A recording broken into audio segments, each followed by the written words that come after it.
run across a job in marketing communications. And the Lord said, he told me directly, he said, apply for this job, it's yours. So I started telling folks I had this job. I got something back, a rejection letter. I wanted to say something again, but the Lord said, no, ask them to reconsider. And I got a job, just about tripled my salary. Right. From what I was making in one department to the next. Right. Okay. And he told me to accept the offer. Right. Because it wasn't as much as it should have been. Okay. And I had seen where they had already had a couple of folks they were hiring who hadn't even been with the company. Gotcha. And paid them $10,000-$15,000 more than me. Okay. But before the dust settled, right, I was making more than them. We're looking to make some phenomenal changes on building the kingdom of God.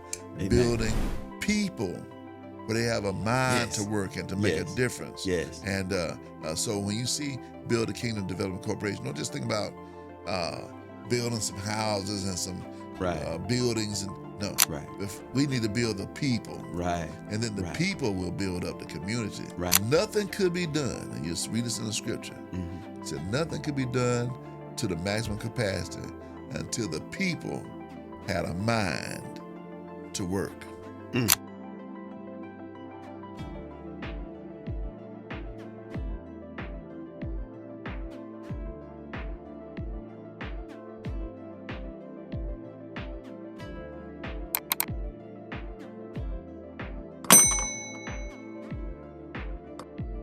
Welcome to Promise Seekers Podcast. I'm Solomon Hatley, and today we have a very special guest, Mr. Trennie Williams.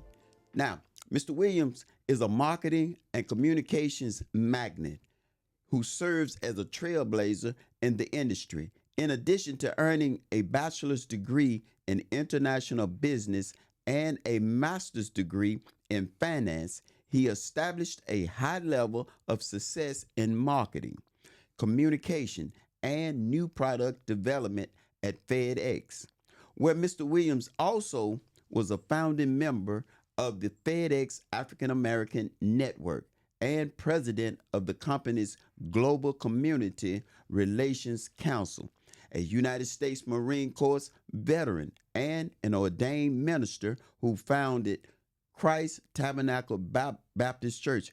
But he's also connected with Breath of Life Christian Church and Inspired to Greatness Ministry. Mr. Williams currently is president of business development firm Crown Star Enterprises, located on Airways and Lamar in the Business Association. Okay. Now, he also serves as associate publisher and editor of the Memphis Silver Star News and StarNewsVIP.com, which is a digital platform. His grassroots work as a community activist includes being an adopter for the W.E.B. Du Bois Chartered School Consortium. Well, man, what a backdrop. But let's welcome Mr. Williams right here on the set. I am thrilled to get into this interview. Man, you got a lot of background. Come on now. Well, that's true. That's true. And thank you for allowing me to be here and inviting me here. That is, Solomon. It's always good to be with a fellow brother who looking to do some same things in the community. And you make it sound very good. Come on. I didn't do these things for the purpose of announcing them. Right. But at the same time, I guess for people to know about those different things, to know somewhat about my background, right, of where I come from. Okay. I'm originally from South Carolina. Okay. And my parents moved here when I was about 11 years old. But Okay. when I was in South Carolina, that's where I was dedicated my life to the Lord. I was 7 years old. Okay. We lived out in the country. I had my own horse, my own pony, and all that kind of stuff. And but yeah, from that point on, the Lord has always talked to me and guided me, even in the midst of all my errors and mistakes and challenges that I've had throughout life. But and I'm not gonna say that that I was failing. I was learning how to live, right? Because that's what it entails, going through different challenges. So you have a story to tell, right? Have a testimony to share and to do. And so God has always given me this knack for business, right? And I remember as a kid, we might be in a store. Let's say if it was a burger restaurant, and I'll be figuring out how much it costs to make the burger. Right. You know, from the onions and ketchup to the patty and the bun. So it was just something I was just always trying to figure out. So let me ask you a question right here, because you're talking about business. Yes. So, you are a Christian, yes, family man. Yes. And now you're in the corporate world. Yes. Tell me something about your stay in the military. Can you tell us something about that? Because a lot of people don't realize that when we're in the military, we're in a form of corporate life. Right. You know, corporate. even at 18, we're in corporate America, basically. Very true. So tell us about your experience in the Marine. Well, in the Marine Corps, and I wish there were more people who had the experience. Right. Because it does teach you organization. That's right. I know a lot of people look at it as discipline. Yes, of course you have to be disciplined. Right. I mean, right. You were working with all these different people from all these different walks of life and these occupations. I myself in the Marine Corps was in aviation. Okay. So in aviation, I worked in ordnance. Right. And in some other areas as well, but mainly in the aviation area. And so we had to make sure we had our things together. Right. If you're in a war situation, we don't have times to scratch our head. Right. You don't tell other folks, well, give us a minute. Right. You know, we'll be ready by spring. No. Right. When it happens, it happens. Right. So, and the same thing encourages in the corporate community. When somebody sees an individual who's served in the military with an honorable discharge, it's almost like an Eagle Scout and Boy Scouts. Right. When they see these things, they say, man, he really worked towards this. Right. He has some disciplines in place. Right. He knows how to work with a variety of people. Right. He knows how to get things done, or she knows how to get things done. That's right. So I think, the military serves as a good conduit for all of that. That when I went, I wanted to serve our nation. Right. And do it honorably. Right. And represent my family in doing such. That's right. Hopefully that's what I did. That's right. According to the papers, that's what it says, because when I left, it was an honorable discharge. Right. But that's what I see. It's the same thing in corporate. That's right. Same type of ladder. You got to work with people. Certain people are going to be in charge of certain things. Right. You have someone over you that's working. Right. And so you want to be able to work with them as well. That's right. It's all part of it. I mean, did you go after high school or during your college time? I went a couple of years after high school. After high school? Okay. I had already been in college. Okay. But I had signed up a year before I even went. Okay. Or at least about 6-7 months before I went. Okay. And to the Marine Corps and the boot camp and all that. Okay. And then I came back. Okay. And then went back to college and went back to FedEx as well. Right. And began working. And when I progressed throughout all that time. Okay. Because even throughout that's middle school, high school, and then college, but then the Marine Corps. When I started in college, I started working at FedEx in the hub. Right. As part time, that was going to be my money to use to pay for college. Right. And then after that, I went to Worldwide Revenue Operations. And from Worldwide Revenue Operations, the Lord blessed me to where I was able to go into marketing and communications. Okay, so just kind of looking at a time pattern here. So you are in college and you're working at FedEx, but later on you go to the Marine. Yes. Okay, so how did the Marine play in being at FedEx? Because you mentioned being in aviation. Yes. And FedEx is basically around aviation in the logistical sense. Well, one of those things was, when you go to a military recruiter, they'll put you anywhere. I said, no, you're not going to put me anywhere. I want to be in a particular field, a technical field. That's right. Something that has a little bit more weight to it because that's what I qualified for according to the test. Right. So nothing against anybody else that has what they have to do because we all work together. That's right. But to maximize the capacity as much as possible, that's how I got into aviation. Okay. And of course, the founder of FedEx, he served in the military as well. That's right. In the Marine Corps. That's right. And I remember one time we had this Veterans Day event. And they would talk. They get all the different militaries. I think he and I, Fred, Fred Smith, and I were the only two that were Marines in there. Yeah. So I gave a big hoorah, Simplify, and and it was just a good time to have the Marines and to establish that, and not to mention all that though. In the midst of all that, I also was the Silver Star News first reporter. Okay. I was the first writer for the Silver Star News when my dad started the Silver Star News in a guest house in South Memphis, right. With only a couple of $100, and it rolled on from there. Okay. And so now it's 40 years later. Right, and, right. But yeah, wow. I'm gonna talk about that the Silver Star, because a lot of people young people may not know today, but I remember. Yes. I remember when it was paper.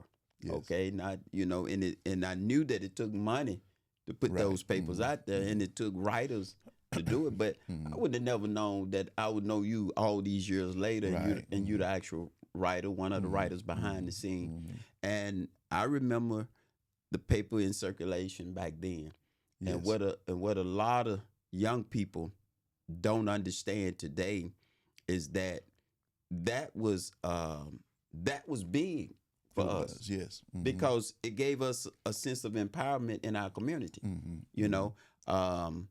And so we kept up with that. A lot of times we think that maybe Tri-State and some of our other black newspaper sources were the only ones in the community.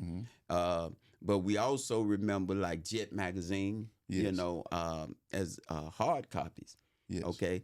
But we also had independent news sources like yours, and it could get to the details of the community that you wouldn't get in the Tri-State. So there was a place for everything. And so I wouldn't have never thought that, but to hear how incredible your career has been, not only with FedEx, because that's what I was reading in the bio, much of your career in FedEx. Can you talk about your career there? I mean, yes, and how you work there. Yes, because and I think it comes from your background makes a difference. Yes, and all of that. Yeah, and so I came from a background of people who were go-getters. That's right. So in my career at FedEx, I was a go-getter. As a matter of fact, when I was in Worldwide Revenue Operations, I was one of the few African-American males. There's a lot of women around, but I was one of the few. Right. And I was working. I was also in school. That's right. And I was also helping with the newspaper. That's right. And other things as well. That's right. Because you got ministry and stuff like that, right. Going to church and everything. But one day, I was looking for a position. It wasn't a marketing communication. I was just looking at. Back then it was all on paper. It wasn't digital. That's so right. I was looking at internal jobs, and I ran across a job in marketing communications. And Laura said he told me directly. He said, "Apply for this job. It's yours." So I started telling folks I had this job. Okay, right. So I got a new job. They said, "I know you've been on the interview." I said, "I have not been on the interview." Right. I said, "The Lord told me this is mine." And so they said, "Boy, you crazy, folks." But I had one other believer. Right. They said, "Well, y'all heard what he said, right?" Right. Her name was Marie Taylor. She might be listening to this podcast. Marie Taylor, she was a bona fide believer. She was really a good friend, and I always been a good friend. Her and her husband as well, just great people. But I hadn't applied. I applied for the job. I had a new manager. She didn't know anything about my background. Okay. As a matter of fact, she marked on my internal job change application that she wasn't sure if I met qualifications. Didn't ask for my resume. Didn't ask for anything. She just blatantly just marked, not sure if you met qualifications. I wanted to say something, but the Lord told me, said, "No, just send it over anyway with your information." Right. Within a couple of days, though, internal communications, I got something back, a rejection letter. I wanted to say something again, but the Lord said, "No. Ask them to reconsider." Okay, right there. Right there. Now, here you are, a believer in God. Yeah. Okay. Spirit of God and told you what's going on, what you're going to receive. How did you face, I would say, a moment of rejection? How did you handle that as a Christian? Well, at first I wanted to say something. Okay. I want to say, oh man, what's going on? I wasn't feeling good about it. Okay. But the Lord calmed all that, saying, no, just have them reconsider. Okay. They reconsidered. They had wanted me to submit some information to them, and by a certain day, and I sent it to them. I got it back to them. My hand delivered it over there a day ahead of time. Okay. From that point, I had a couple of interviews, and I got a job that just about tripled my salary. Right. From what I was making in one department to the next. Right. Okay. And he told me to accept the offer. Right. Because it wasn't as much as it should have been. Okay. And I had seen where they had already had a couple of folks they were hiring who hadn't even been with the company.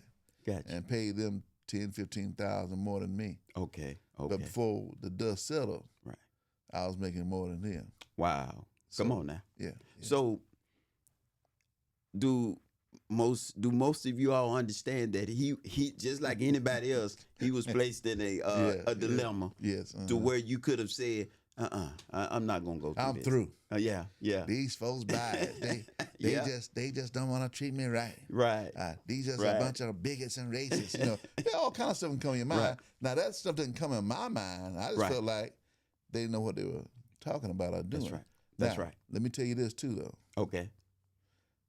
I didn't have a college degree at that time. At that time. Okay. I did not. Okay. As a matter of fact, I had did a meeting and a presentation with another senior manager while I was in revenue operations. Right. And the reason he did it, his name is Leonard Draper. Right. And the reason he did it was to show the company what type of talent they had, even at the lowest level. Okay. Because at that point, I was like a level 2. Gotcha. I wasn't in management or nothing like that. Right. But I had a lot to offer. Right. And he saw that, and he saw what I was out to do and what I was seeking to accomplish. Wow. And he saw that I had already applied for this job and I was getting it. But he had me do this presentation to show these other upper management folks that, hey, you got these kind of folks here. That's right. These not just some little run-of-the-mill, just off the street people. Right. These people are ready to do some things. You know? And I really appreciate that. Leonard, if you're watching, thank you, man. It's always been good and a blessing. I don't care what anybody else say. Have them come to me so I can straighten them out. All right. Because it's been very, very good. But I did not have the degree. I had a lot of tenacity and a lot of know-how. Right. And that's what allowed me to progress. Do people really understand in ministry or in our walk favor? Yes. A lot of folks don't realize it, though. They say favor, not fair, but favor is fair. That's right. To each individual who believes. That's right. We have to really trust, lean on, and depend in God. If we're going to believe, let's totally believe. That's right. That's right. For instance, we sit in these chairs. Right. I didn't check the legs. I didn't check the back. I didn't check anything. I just sat down because I believe the chair was a workable chair. That's right. All right. That's right. So why can't we do the same thing with God? That's right. If you believe that's right. He is God. That's right. If you believe He is all power and all things, that He is the creator of the heavens and the earth. That's right. If He is the one, why not believe totally in Him? Man. Come on. I've learned to just lean on Him. That's right. And trust Him. That's right. We don't have to. Another thing is this: we don't have to be Mr. and Miss Perfect before we trust in Him. That's right. Because that's the case, we don't need Him. That's right. You don't get your body better before you go to the doctor. That's right. That's right. If you got something ailing, you're going on to the doctor because I don't feel. If it's something you got to get fixed on your house, you're not going to fix it first, then call the contractor. That's right. You're going to call so you can get repair or something wrong with your car. You're not going to fix it before you take it to the mechanic. Right. You're gonna make sure you take it to him so he can find out what's going on. That's right. So in our lives, we do just the opposite though. So we try to fix ourselves first before we come to God to present ourselves, a certain time. God is not looking for that. That's right. He's looking for you to come now, just as you are, so He can do the molding. That's right. And the fixing. That's right. And the preparing. Right. And the mending and the uplifting and the strengthening. Right. Giving you wisdom and understanding, where you can live a good life. you know, I agree with you and the favor and how God operates in our life. Yes. But there was this moment in the military that a lot of people get, I think, have a wrong perspective on a lot of us that went through the military. They believe that we're very rigid. But what they don't understand, a lot of times, God has a way of molding us, especially Christian soldiers, has a way of molding us so that we can withstand whatever society or our jobs bring before us. Okay? So you have been there through your travels of moving through FedEx. Yes. Okay? Yes. Now, you went from one position moving into the marketing and communication. Yes. How was that experience? That was very good. My initial responsibilities were in, I guess, getting communications done throughout several departments. Okay. I started with one, but I ended up working with 3 different ones at the same time. Okay. As a matter of fact, after I left from FedEx, it took about 3.5 people to fulfill what I was doing. Oh, wow. But I started doing a lot of communications throughout the different departments, working with the executives to make sure they had all their stuff aligned, and having the newsletters they need for management and all that, making sure we had our management meetings in place, traveling around the country to meet with different people to make sure they understood what we were to have out here and to make sure it's communicated properly. And you know, a lot of times, most of the time, well, all the time, when all my stuff was scripture based, folks might not have known it, but I was using it all day. That's in regards to the things we were using to encourage and motivate management. That's right. Know? Now, for the believer, because it happened a couple of times, they say, well, I see what you're saying, you know, because they may have been familiar with the scriptures. But, you know, you don't have to say James chapter 4. That's right. You don't have to say in Psalms 23. You have to understand just go on and speak it out. Because that's not what Jesus didn't bother to just say all back in Genesis and God. That's right. No. He just wanted to just spoke the word. That's right. And if we speak that word, it becomes an active vessel. That's right. In our lives and those you delivering it to. So what you're saying is here you are in corporate America and you're able to deliver scriptures in such a way that it doesn't interfere with the job. Right. Exactly. Yes. Come on now. You know that sometimes people way over to the right or they're way over to the left until they learn to, you know, speak principles that's going to be true to man no matter what. Very true. So you had that privilege of being able to communicate. But here's the part that gets me. We don't have many African American men at that level of communication. Right. So it is a skill set here now. Okay. Very true. You know, so being able to write, being able to be articulate. What about leading people? I mean, being able to talk and lead people. Yes. How did that come into play for your job? Well, a whole lot, because I guess at some point, since I was so good at it, folks want to make sure that I was the one to deliver to the masses or to the people what information need to be shared. Right. Because I didn't, you know, everything at FedEx, when you're doing certain things or all things like that, it has to go through legal. Okay, right. And that's legal's going to look at it and say, yeah, this is all good. Or they're going to mark it and say, change this or take that word out. But my paper hardly ever came back red. I might have maybe one or none. Right. They said, why you don't have all that red on your paper? I say, because I'm doing what I need to do, and I know what needs to be done without putting my own self in it. Right. So you put ourselves in. That's right. When we start putting our own selves, our own opinion, you know. And that takes something. That take a little something, because you know, when you talking about being separate, from what the job demands. Yes. A lot of our brothers and sisters can't get past that sometimes. Very true. Because of our backdrop. And working at a corporate level like that, a lot of time if we don't have the right backdrop, it can be frustrating. Right, because we get caught up in our feelings. Yeah. And then with our feelings come these emotions. And all of that. All because the legal department said change that. Right. You know, so but you know, just like when we're talking about the spirit is not an emotion, it's not a feeling. That's right. The spirit is a being. That's right. Come on now. If we're gonna be right, we have to make sure that the spirit is dwelling. You know, all of our gifts. The spirit is the source of all these gifts. That's right. Whether we admit to it or acknowledge it or not.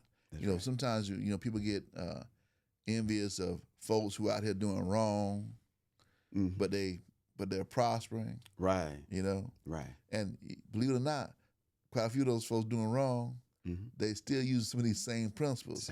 They may have learned as they're growing up from their grandparents, from their own parents, folks that are around. That's right. Now, they manipulating the system, of course. Right. But it shows you how powerful. That's right. The living word is. The living word. That's right. But imagine if you got rid of all the manipulation. Right. And you just did the right thing along with following the principles. That's right. How much more it would be. You don't have to go through the manipulation because you have a lot of folks in corporate America, like in the military, who are manipulating the system. That's right.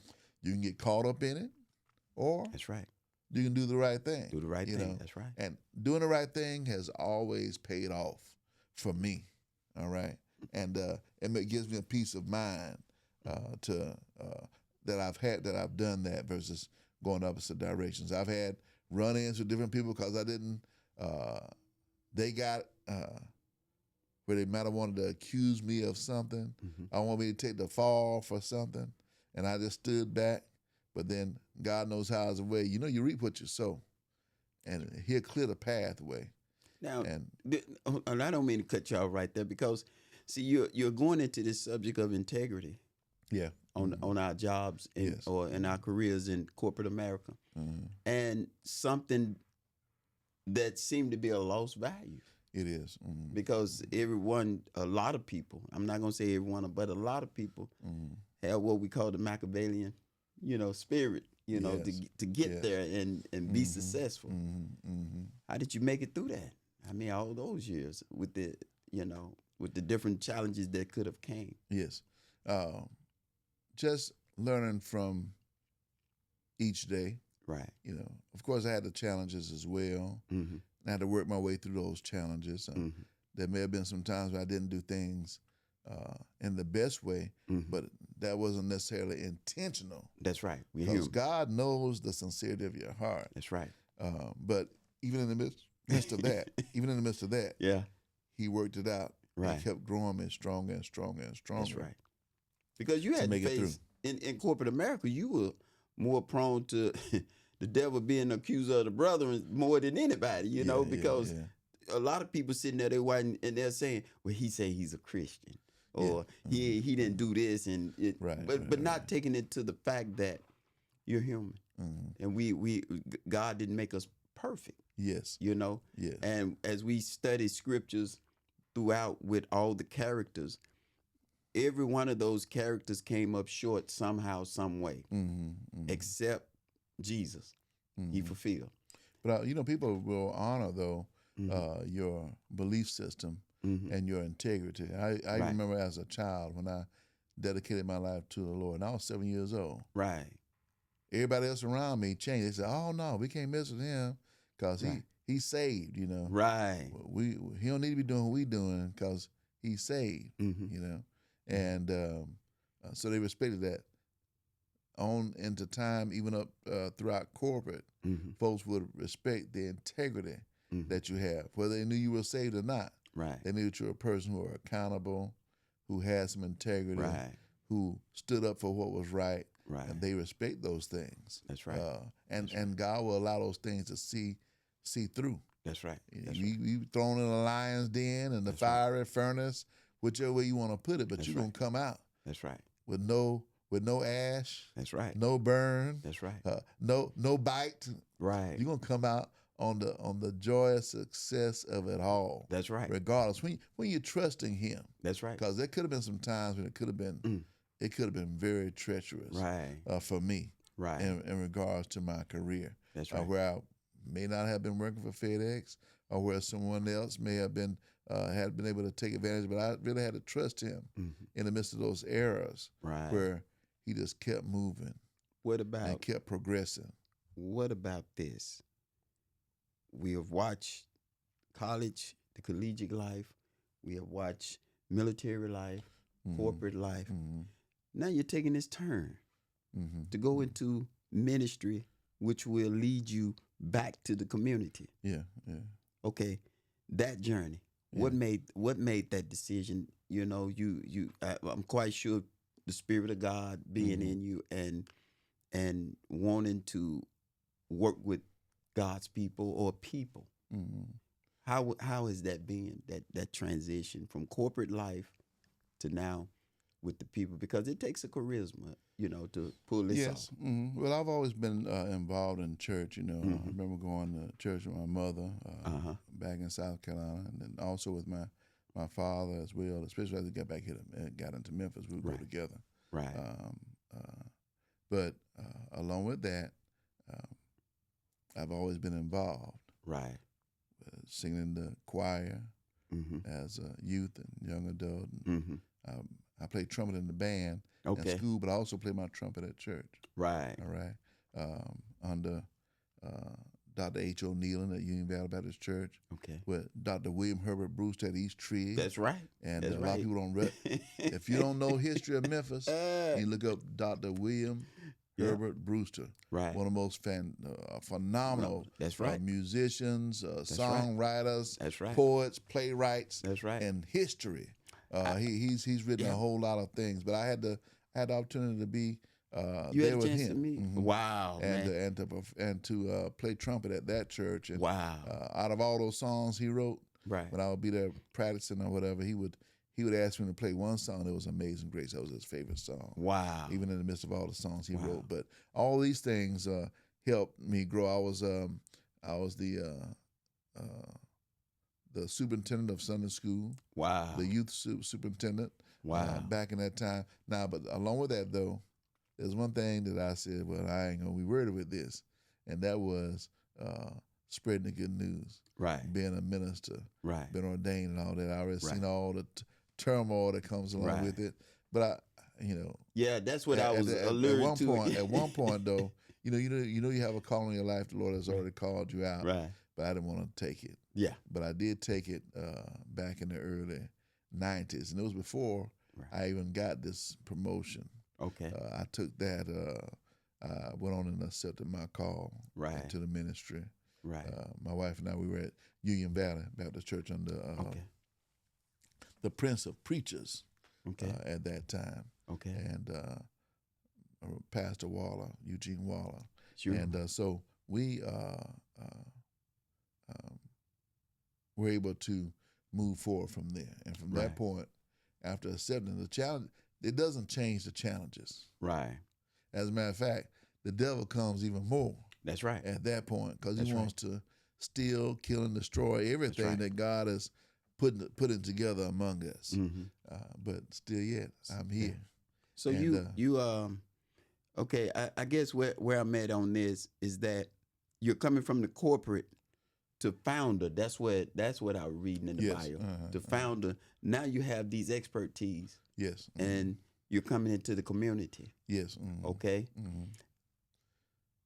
I have saw a challenge when we come from the corporate to our community. Yes. And we do have the charisma to move in a formation that will be serving to the community. But it's not easier said than done. You know what I mean? Very true. So very true. That's where I'm at, because you're now doing various programs. Yes. Okay.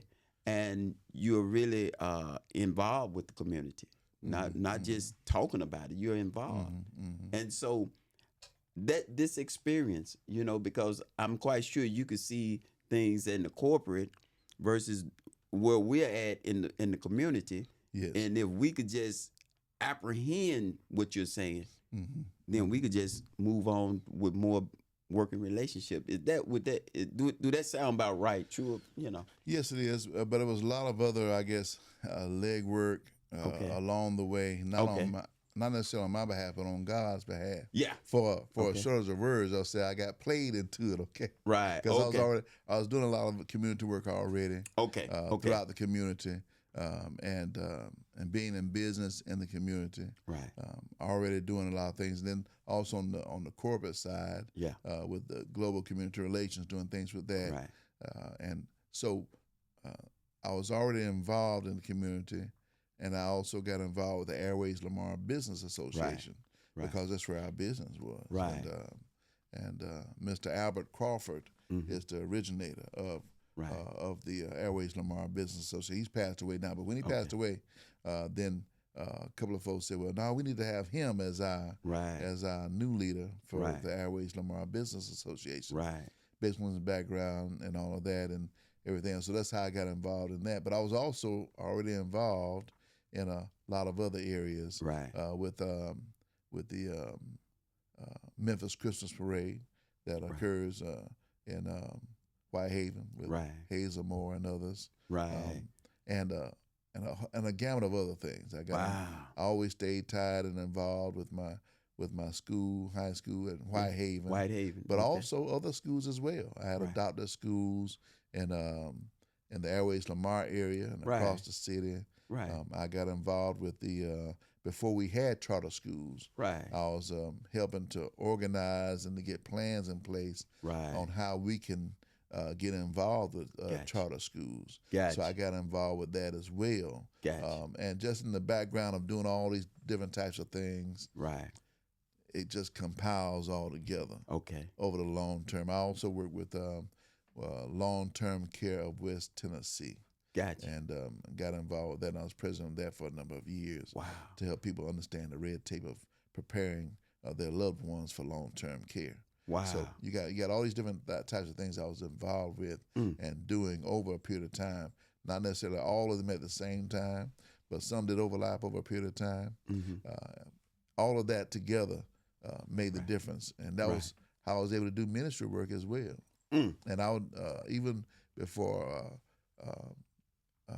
As I was going through our ministry work, I would do a weekly service at the nursing home, at one of the nursing homes, every week. And then I would also do a service at one of the flea markets. Every time they had the flea market, early in the morning, before people got ready, I would conduct a service for the people.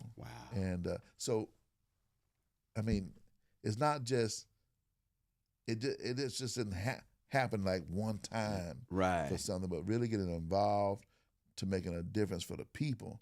That's where we see transition takes place.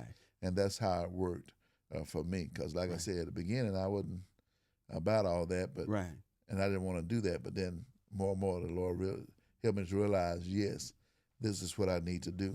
And this is how you want me to do it.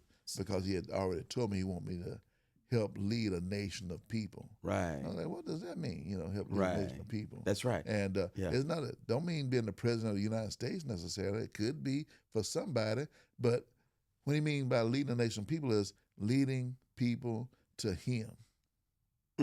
Leading people to him. Now, when we start doing that, that's when true transformation takes place. And so that's what you see with all the things that I'm involved with now, is leading people to him, helping them get their resources, helping them where they are right now. Because I don't like just when I go into meetings, I don't like just having a meeting. And I don't just like giving somebody a fish so they can eat for a day. I want to teach. And I want to help people learn how to do these things so they can have their own success and they can help somebody else do the same thing. Well, through all of this, you're also a family man. And you've been married for how many years now? It'll be 33 years. Come on now. As of 2026 in August. It'll be 33 years. And all your young people are young adults now.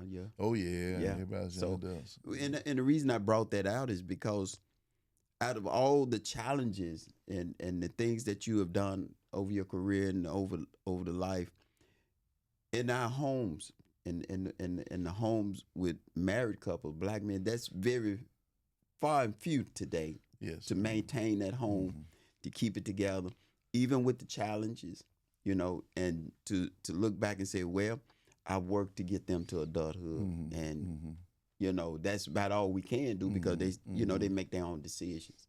How has that been for you and your wife now that the young adults are moving on? Oh, it's good to see the successes of them all, you know, because we have 5, 3 boys and 2 girls, and all of them are phenomenal. Right. But if you trail back, it all depends on who your mate is. Right. All right. That's right. She's beautiful. I'm telling y'all. Are you picking? Yeah. Or is God helping you with that pick? That's right. That's right. Because there is a difference. That's right. I mean, we can pick all day, but if it's not someone that God has for you, then it's in the wrong direction. That's right. So when I was single, I was not in search of, I guess, on a hardcore search. Right. And we were at the same church. We were at Union Valley, not Union Valley, but at Cumming Street. Cumming Street. That's right. That's right. Baptist Church. Yeah. And were y'all in the South Memphis area at the time, or the one when he went to Whitehaven? Not at Cummings. It was already on Range Road. Okay, got you. And so, minding my business, right? You know, and we were at a young adult prayer breakfast we had, right? Something that we had at church. Anyway, Lord told me, He said, "You see her? Right. That's your wife." Come on now. And I said, "What?" So I told my best friend Eddie Jones. He's the pastor of Cumming Street now. Right. He wanted to get all loud, and I said, "No, don't get loud. She don't know yet. You know, I'm just telling you what the Lord just told me." I'm familiar. Yeah. And so fast forward, you know, I just thank God for putting her in my life because He planted her in my life so we can be here for each other. Not only that, so we can have the children that we have. That's right. And then our children's children and our children's children's children, so that everyone can see how much we totally depend on the Lord to bring us through. She made an accomplishment. Don't mean to cut you off. I think in education, by the time the children were adults, if I'm not mistaken. Yes. Yeah, she sure so did. You can tell it took some moving around and adjustments. She decided she was in college at the time we got married. Okay. And she decided that she was going to take a break, so she can get into the things of being a wife and taking care of home, all this kind of thing. I said, "No, you keep on. No, I want to be all right." Okay. Because a lot of women would look at it and say, "Wait a minute now, hey, you know, keep doing what I'm I'm keep doing what I'm doing." But she was so patient and kind, and you can see the results. You know. Yeah. We had 5 children later. Okay. And 3 were in college. Okay. Now, when she went back. Wow. She just applied because I always encouraged her to do it, you know. Right. So one day she came on, she said, "I did it. I already knew what she was talking about." And so I said, "Well," she said, "Is that going to be okay?" I said, "Well, hey, we're going to make it either one or the other." That's right. And so even though we had the 3, now I had 4. We had 4 that was in college. Right. 3 children and her. Right. And she wanted to finish those last courses that she needed and got that degree in IT management and all of that. And that was great success. Wow. Because I always encouraged everybody, and even the children. That's right. Because I was working business and corporate and all of that. Right. And even if I had to do some other stuff on the side. Right. And I went back to school after I retired from FedEx. Okay. I went back and got my bachelor's and my undergrad and my graduate. I got both of them. Wow. And I said, y'all don't have an excuse. I'm raising 5 children, wife, dog. Yeah. Got a parent living with us. Right. And taking care of business, working. That's right. And I'm cum laude, magna cum laude. Wow.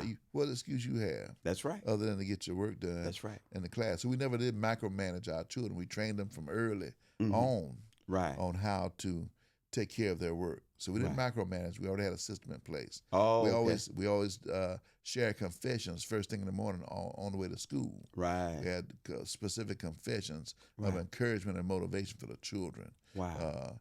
For them to, all of us would say them together on the way to school. Okay. And then we would always be involved. Right. We didn't miss programs. Okay. You know, people say, "Well, I gotta work." Right. So you didn't have to work every day. Right. For 12 years and never show up for a program, a game, a recital, nothing. You're right. Come on now. I just didn't take it as excuses. I got 5 kids. I'm making them to theirs. That's right. You got 1 or 2. and you still making them an excuse. Come on, because you want to hang with your partners or with your girls and do all that, but not put any emphasis on the children. Right. So it makes a difference. Right. There's a commitment in having a family. Right. You know, the family is God's smallest yet strongest battle formation. That's right. That's right. So in the midst of that, God is developing the family. That's right. All right. And those children learn from that. That's right. Okay. But at the same time, you give them room to grow. Right. You give them room to go into their careers of expertise. Right. And let it go from there. Because Right. they're going to have their testimony. That's right. They're going to have their story as well on how God brought them through. That's right. Because they're going to do the same mistake. I don't know about you now, Solomon. Maybe you was perfect from the time you were born. Oh, no. Up until now. I'm actually sitting here learning, I'm learning parenting 101. And I got young adults that already went out. So, the thing is, Brother Trennie, is that my point in asking you that was to bring out family. Yes. See, a lot. I It's knew very all. important. By me just knowing, I knew that you had a career, and I knew that you're a busy man in the community. But I also could see the success of family. Yes. And sometimes people may say, "Well, what you mean by the success of family?" Being a father and a catalyst in your home, with a wife that will work with you to get your children to the point where they can become productive people in society, make their own decision, have their own family. Yes. And I think once we work like that and help them get to where they're going, and after that, we're just basically giving advice after that. Right. They can take it or leave it, but at least we know that this took place. Yes. And that it is possible. Yes. For families to actually, but it has to be a made up mind. My son, Isaiah, is married, and I asked his wife an important question as she was getting the baby ready, their daughter ready. I said, "Do you enjoy being a mother?" And she said, "Sure." That's all I needed to hear, because that's what being a parent is about. It's about loving to be a parent first. So once you establish that fact, then you can move forward and, like you said, holding the confession, doing certain things for your family, and being there for those programs. Yes. Yes. And making sure that, hey, don't nothing get in the way. Because we're talking about 5 young people, okay, different ages, different needs at different point in time, and you're fulfilling that. For a lot of people, they'll think that that's hard, and it can be challenging. But once you're aware, I remember when my daughter is 11 years older than the second son, so she had different issues and needs at that point, and then one of the boys was 2 years older than the other one, so we had to do different things at different points. And today, I got one that's 7 years old, so and it's a whole different time period. Yes. But the concept of family is still the same. It's still the same, But getting back over to your work, because I don't want to move. I don't want to lose this before we close.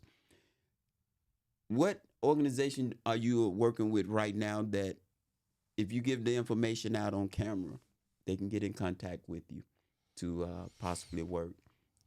Yes. Well, there are a couple of things because I'm on social media. So if you look me up on all the social medias of YouTube, Instagram, and TikTok, I don't use as much, but I'm there. Facebook and all the other areas. I do have a website, Trennie.com. Okay. And we also have another website, StarNewsVIP.com. Both of those are in the middle of development to renew everything on there with all the new concepts. But and looking at that with the Star News VIP, Build the Kingdom, development, and all of that, we are looking to really make a difference. So people can call me as well at 901-297-2099. I think that's the number, 901-297-2099. And from that, and they can also email. They can email me at Trennie@Trennie.com. TRENNIE@TRENNIE.com to get information about what's going on in the community, because we are looking to create some phenomenal development Okay. for people of all ages. Right. So they can get to these particular careers. Right. We're also looking at spiritual development Right. to help people get their heart, minds, and souls together. Right. Which is very important. As a matter of fact, you can scratch everything else till you get that part together. Gotcha. Because that's the foundation. Gotcha. That's going to help you through it all. Gotcha. Right there. If you ain't got that together, no matter how much you have or don't have, Right. it's just going to be hard to really meet that challenge. That's right. That's right. And so, and that's what I've learned to have for myself and develop for me and my family. Right. Is to make sure I got to have that right. Right. Wake up in the morning. Right. In the right perspective. That's right. Going down in the evening with the right perspective. Okay. Making sure we have every day intact. Okay. To pray without ceasing and not quenching the spirit. Gotcha. Having those things in place first, it's going to make a difference in your life and in the lives of those you come into contact with. Right. So, you know, right. It is what it is. I know there's a whole lot that we could be talking about, a whole lot more as well in the development of everything, but it's so important to put God first. Amen. And then we come after. I agree. I agree a lot. Believe it or not, I would like to meet again on some of the subjects and topics that you got going on. I know you're busy, where we could just come in and just sit and talk about some of these projects that you have, and you have development, and you do once a quarter a men's meeting or something like that, or outreach. Yes, we have a men's fellowship at Breath of Life Christian Center. We have a men's fellowship once. Initially it's once a quarter, but we're gonna have some other fellowships as well. Okay. On the third Saturday of every month, we have our community outreach day. Thursday. And it's there on the campus of the church. Okay. We'll have different workshops and different things that'll be going on there with our pastor, Howard Moss, and everybody else as well. Okay. Throughout all that. Gotcha. So, but on the third Saturday of every month, we have a farmers market. Right. We have other vendors there. But we also have have a clothes closet with some real good stuff that people can get. But we have some other development workshops that'll be taking place during those times as well. Okay. If you want to, we got some family and friends days and international days and all that kind of thing that we'll have, because we're looking at a global outreach. Okay. For our community. Okay, got you. Well, man, it's been a pleasure having you sit here with me. I could go on and on. Our time is up already. We're supposed to have another two, at least what about. We got, Isaiah? I know we about done. Another 10 minutes? Oh, okay. We do have 10 minutes? We got 10 minutes? All right. Okay, tell me about the I think it was an economic development. Yes. That you have. Yeah. Yes. Well, we're starting with Airways Lamar Business Association.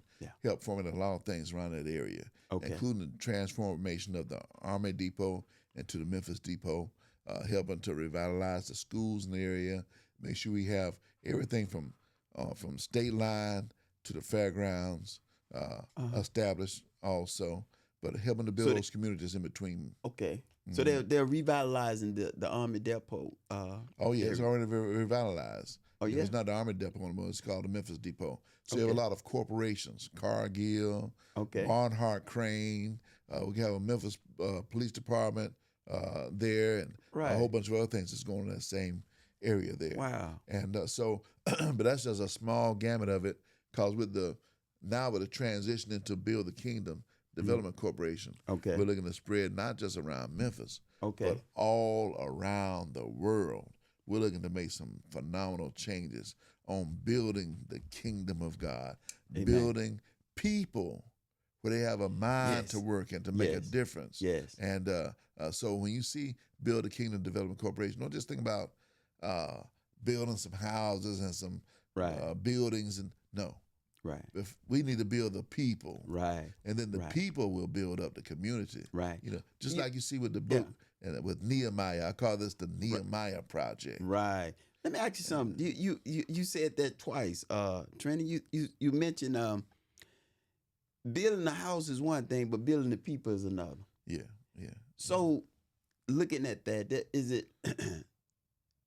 Well, when you talk about building a house, yes, in a community and revitalizing a community with houses, but you don't build the people. Eventually, the cycle just goes back again. And the community crumbles. It crumbles again because the people are not educated along those lines of keeping the community established. So I noticed that. Can you elaborate on that, where that insight come from? I heard it twice, but I didn't. Well, I can give you two songs because some folks may can relate to one to the other. Okay. There's a song from this artist named Luther Vandross. Right. And said, a house is not a home. That's right. Unless there are two of us. All right. That's right. And, because there has to be some love shared in the midst of that to make it a home. That's right. It's not a home just because it's been built with some bricks and wood and all of that. Right. The people on the inside. That's right. Make it the home. That's right. And then there's a old spiritual that says, I'm building me a home. This earthly house will soon decay. That's right. All right. But I'm building me a home. All right. So we have to make sure that we're building ourselves from the inside out. Right. That way our minds are made right. Right. All right. Where we have a new mind. That's right. Where our souls are anchored in the Lord. That's all right. That's and right. I'm sorry, folks. Sometimes they say, they go with that God thing. But No. He the one who made you. He's the one who's established you. That's right. He's the one he knows the number of hairs that are on your head. That's right. So if you want to look at the blueprint of life, that's right. You have to look at the one who made the blueprint. That's right. And he's the one who has that blueprint. That's right. There's an answer for everything in life in his word. That's right. So if we look at that word in that perspective, that's right. Then we can have us where we're built up from the inside out. That's right. And because like you said, we can have all the careers and I put it this way. I know a whole bunch of folks got a bunch of money. Right. More than they can spend. Right. They sad. They mad with the world. Wow. They don't know what to do with themselves. Wow. They don't have a relationship with the Lord, So it's important, regardless of what you have, to have that relationship. Right. And to have that growth that starts from the inside out. That's right. In the book of Nehemiah, Nehemiah was the cupbearer. Sure was. He was saddened and distraught about the destruction of his homeland. King blessed him, said, hey, I'm going to give you all the resources to go over there and help build the city. He went there. Of course, there had some naysayers who would try. They made fun of him about building and everything because they thought the folks just, you ain't going to build nothing. Y'all That's right. Sorry, folks, That's right. But Nehemiah, no matter how much he wanted it, nothing could be done. And you read this in the scripture. He said nothing could be done to the maximum capacity until the people had a mind to work. It didn't even matter. I mean, he had all the resources. That's powerful. Yes, it is. Because as you're talking, I'm sitting there and I'm thinking about all the generations of blacks, especially in the black community. Yes. That actually did what you're saying. Yes. And it's like, where have we gone? Yes. Why we're not continuing on, regardless of what comes against us? Because Nehemiah and Nehemiah them had opposition. Yes. So what you're saying is so valuable. It is. And timely. Because if you don't do it, if I don't do it, if somebody don't do it, we'll lose that spirit of camaraderie to keep building our community. Right. And sometimes I think, it works well for the developers that don't have an interest in our community. But at what point do we as a community say, this is it, we want to establish our own community? And it's available there. I mean, I think a lot of times we kind of live our lives to everybody else. Right. Steve Harvey has his. What about yours? Right. So, I mean, we got to make that difference. Right. Like Ida B. Wells, she got hers. That's right. But what about yours? There's a new billionaire, Robert Smith. That's right. He got his. That's right. But what about yours? That's right. That's right. So we have to be serious about this. That's right. To have a mind to work, not your own mind. Let's get that together. We're not talking your own selfish mind, but having a supernatural, spirit-led and guided mind to work and make a difference, to build the kingdom and to make it happen. Wow. Wow. All righty. Well, we out of time. You got me, man. We out of time right now. So he said 10 minutes. He said 10 minutes. But it sounded like it was just 2.5, a minute and a half or something like that. Well, when you get into the conversation of things, boy. Yes. Okay. Thanks for joining us here on Promise Seekers Nation. Until next time, lead yourself first. Be blessed. Be blessed.